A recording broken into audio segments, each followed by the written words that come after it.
This was beyond the usual punishment. It was a method of torture that I knew they hoped would lead to me failing.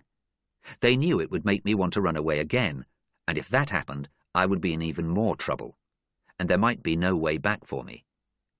Even at that age, I knew this was a major turning point.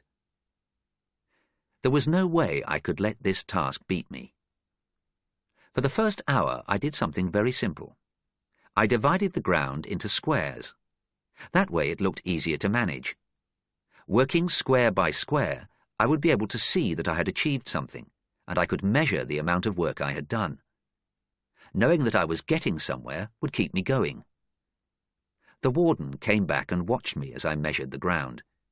He shouted at me and asked me what I was doing. I stood to attention and told him. He was speechless and left.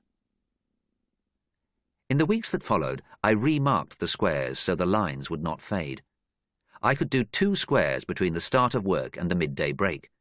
Sometimes, if I worked a bit faster, I could get 2.5 squares done. I was pleased with myself.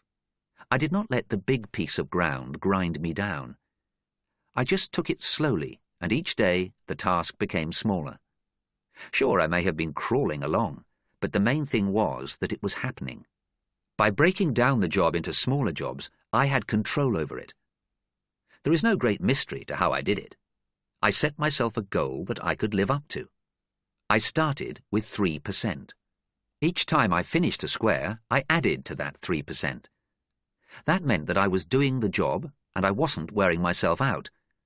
I did not set myself up to fail, and I showed the staff that I wasn't going to be broken by their punishment. But most importantly, I showed myself. The despair of depression. There have been times in my life when I have felt truly lost, not just unhappy, but truly out of step with the world. You know those periods when you seem to have a dark cloud following you around, a cloud so heavy it doesn't even allow you to perform the simplest of tasks. You can't find any joy in anything. In fact, just being human is a struggle.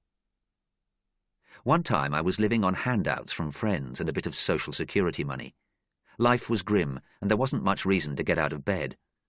But if I wanted to break the pattern, I had to start somewhere. So I set myself the smallest of tasks.